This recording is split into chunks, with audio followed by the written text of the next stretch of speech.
चित्रकेतु को पार्वती जी का शाप।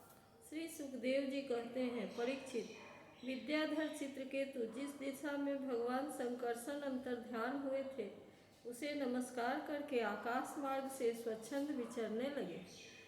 महायोगी चित्रकेतु करोड़ों वर्षों तक सब प्रकार के संकल्पों को पूर्ण करने वाली सुमेरु पर्वत की घाटियों में विहार करते रहे। उनके शरीर का बल और इंद्रियों की शक्ति अक्षुण्ण रही। बड़े बड़े मुनि सिद्ध चारण उनकी स्तुति करते रहते। उनकी प्रेरणा से विद्याधरों की स्त्रियां उनके पास सर्वशक्तिमान भगवान के गुण और लीलाओं का गान करती रहती थी। एक दिन चित्रकेतु भगवान के दिए हुए तेजोमय विमान पर सवार होकर कहीं जा रहे थे। इसी समय उन्होंने देखा कि भगवान शंकर बड़े बड़े मुनियों की सभा में सिद्ध चारणों के बीच बैठे हुए हैं और साथ ही भगवती पार्वती को अपनी गोद में बैठाकर एक हाथ से उन्हें आलिंगन किए हुए हैं।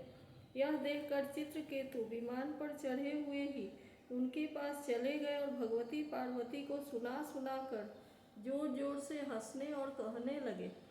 चित्रकेतु ने कहा, अहो, ये सारे जगत का धर्म शिक्षक और गुरुदेव हैं। ये समस्त प्राणियों में श्रेष्ठ है। इनकी यह दशा है कि भरी सभा में अपनी पत्नी को शरीर से चिपका कर बैठे हुए हैं। जटाधारी बहुत बड़े तपस्वी ब्रह्मवादियों के सभापति होकर भी साधारण पुरुष के समान निर्लज्जता से गोद में स्त्री लेकर बैठे हुए हैं।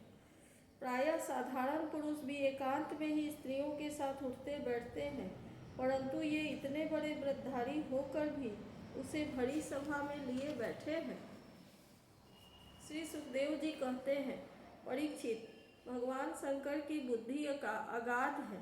चित्रकेतु का यह कटाक्ष सुनकर वे हंसने लगे, कुछ भी नहीं बोले।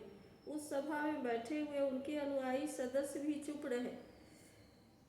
चित्रकेतु को भगवान शंकर का प्रभाव नहीं मालूम था, इसी से वे उनके लिए बहुत कुछ भला बुरा बक रहे थे। उन्हें इस बात का घमंड हो गया था कि मैं जितेंद्रिय हूँ। पार्वती जी की उनकी यह धृष्टता देखकर पार्वती जी ने क्रोध से कहा। पार्वती बोली, अहो, हम जैसे दुष्ट और निर्लज्जों के दंड के बल पर शासन एवं तिरस्कार करने वाला प्रभु इस संसार में यही है क्या? जान पड़ता है कि ब्रह्मा जी, भृगु, नारद आदि, उनके पुत्र सनकादि, परमर्षि, कपिल देव और मनु आदि बड़े बड़े महापुरुष धर्म का रहस्य नहीं जानते, तभी तो वे धर्म मर्यादा का उल्लंघन करने वाले भगवान शिव को इस काम से नहीं रोकते। ब्रह्मा आदि समस्त महापुरुष जिनके चरण कमलों का ध्यान करते रहते हैं, उन्हीं मंगलों को मंगल बनाने वाले साक्षात जगत गुरु भगवान का और उनके अनुयायी महात्माओं का इस अधम क्षत्रिय ने तिरस्कार किया है और शासन करने की चेष्टा की है। इसलिए यह ढीठ सर्वदा दंड का पात्र है। उसे अपने बड़प्पन का घमंड है। यह मूर्ख भगवान श्रीहरि के उन चरण कमलों में रहने योग्य नहीं है जिनकी उपासना बड़े बड़े सत्पुरुष किया करते हैं। चित्रकेतु के संबोधन कर, अतः दुर्मदे, तुम पापमय योनि में जाओ। ऐसा होने से बेटा तुम फिर कभी भी महापुरुष का अपराध नहीं कर सकोगे। श्री सुखदेव जी कहते हैं, परीक्षित, जब पार्वती जी ने इस प्रकार चित्रकेतु को शाप दिया तब वे विमान से उतर पड़े और सिर झुकाकर उन्हें प्रसन्न करने लगे। चित्रकेतु ने कहा, माता पार्वती जी, मैं बड़ी प्रसन्नता से अपने दोनों हाथ जोड़कर आपका शाप स्वीकार करता हूँ, क्योंकि देवता लोग मनुष्यों के लिए जो कुछ कह देते हैं वह उनके प्रारब्धानुसार मिलने वाले फल की पूर्व सूचना मात्र होती है।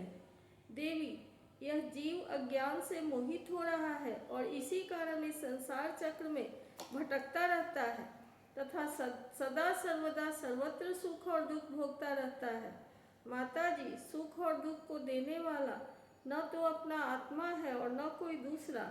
जो अज्ञानी है वे ही अपने को अथवा दूसरे को सुख दुख का कर्ता मानना करते हैं। यह जगत सत्व रज आदि गुणों का स्वाभाविक प्रवाह है। इसमें क्या शाप, क्या अनुग्रह, क्या स्वर्ग, क्या नरक और क्या सुख, क्या दुख। एकमात्र परिपूर्णतम भगवान ही बिना किसी के सहायता के अपनी आत्मस्वरूपिणी माया के द्वारा समस्त प्राणियों की तथा उनके बंधन, मोक्ष और सुख दुख की रचना करते हैं। माता जी, भगवान श्री हरि सब में सम और माया आदि मल से रहित है। उनका कोई प्रिय अप्रिय, जाति बंधु, अपना पराया नहीं है। जब उनका सुख में राग ही नहीं है, तब उनमें रागजन्य क्रोध तो हो ही कैसे सकता है। तथापि उनकी माया शक्ति के कार्य पाप और पुण्य ही प्राणियों के सुख दुख, हित अहित, बंधन, मोक्ष, जन्म, मृत्यु और आवागमन के कारण बनते हैं। प्रतिप्राणा देवी, मैं शाप से मुक्त होने के लिए आपको प्रसन्न नहीं कर रहा हूँ। मैं तो यह चाहता हूँ कि आपको मेरी जो बात अनुचित प्रतीत हुई हो उसके लिए क्षमा करें। श्री सुखदेव जी कहते हैं, परीक्षित, विद्याधर चित्रकेतु भगवान शंकर और पार्वती जी को इस प्रकार प्रसन्न करके उनके सामने ही विमान पर सवार होकर वहां से चले गए। इससे उन लोगों को बड़ा विस्मय हुआ। तब भगवान शंकर ने देवता, ऋषि, दैत्य, सिद्ध, पार्षदों के सामने ही भगवती पार्वती जी से यह बात कही। भगवान शंकर ने कहा, सुंदरी, दिव्य लीला बिहारी भगवान के निःस्पृश और उदार हृदय दासानुदासों की महिमा तुमने अपनी आँखों से देख ली। जो लोग भगवान के शरणागत होते हैं वे किसी से भी नहीं डरते, क्योंकि उन्हें स्वर्ग, मोक्ष, नरकों में भी एक ही वस्तु के केवल भगवान के ही समान भाव से दर्शन होते हैं। जीवों को भगवान की लीला से ही देह का संयोग होने के कारण सुख दुख, जन्म मरण और शाप अनुग्रह आदि द्वंद्व प्राप्त होते हैं। जैसे स्वप्न में भेद भ्रम से सुख दुख आदि की प्रतीति होती है और जागृत अवस्था में भ्रमवश माला में ही सर्प बुद्धि हो जाती है, वैसे ही मनुष्य अज्ञानवश आत्मा में देवता, मनुष्य आदि का भेद तथा गुण दोष आदि का कल्पना कर लेता है। जिनके पास ज्ञान और वैराग्य का बल है और जो भगवान वासुदेव के चरणों में भक्ति भाव रखते हैं, उनके लिए इस जगत में ऐसी कोई भी वस्तु नहीं है जिसे वे हेय या उपादेय समझकर राग द्वेष करें। मैं ब्रह्मा जी, सनकादि, नारद, ब्रह्मा जी के पुत्र भृगु आदि मुनि और बड़े बड़े देवता कोई भी भगवान की लीला का रहस्य नहीं जान पाते। ऐसी अवस्था में जो उनके नन्हे से नन्हे अंश है और अपने को उनसे अलग ईश्वर मान बैठे हैं, वे उनके स्वरूप को जान ही कैसे सकते हैं। भगवान का न तो कोई प्रिय है और न अप्रिय, उनका न कोई अपना है न पराया, वे सभी प्राणियों के आत्मा है, इसलिए सभी प्राणियों के प्रियतम है। प्रिय, यह परम भाग्यवान चित्रकेतु उन्हीं का प्रिय, अनुचय, शांत और समदर्शी, और मैं भी भगवान श्री हरि का ही प्रिय हूँ। इसीलिए तुम्हें भगवान के प्यारे भक्त, शांत, समदर्शी महात्मा पुरुष के संबंध में किसी प्रकार का आश्चर्य नहीं करना चाहिए। श्री सुखदेव जी कहते हैं, परीक्षित, भगवान शंकर का यह भाषण सुनकर भगवती पार्वती को चित्तवृत्ति शांत हो गई और उनका विस्मय जाता रहा। भगवान के परम प्रेमी भक्त चित्रकेतु को भी भगवती पार्वती के बदले में शाप दे सकते थे, परंतु उन्होंने उन्हें शाप न देकर उनका शाप सिर चढ़ा लिया। यही साधु पुरुष का लक्षण है।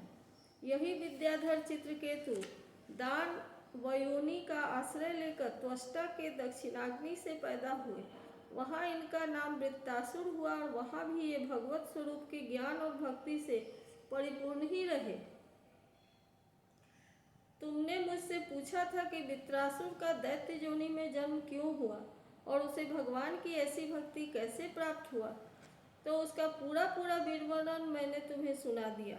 महात्मा चित्रकेतु का यह पवित्र इतिहास केवल उनका ही नहीं, समस्त विष्णु भक्तों का महात्म्य है। इसे जो सुनता है वह समस्त बंधनों से मुक्त हो जाता है। जो पुरुष प्रातः काल उठकर मौन रहकर श्रद्धा के साथ भगवान का स्मरण करते हुए इस इतिहास का पाठ करता है, उसे परम गति की प्राप्ति होती है।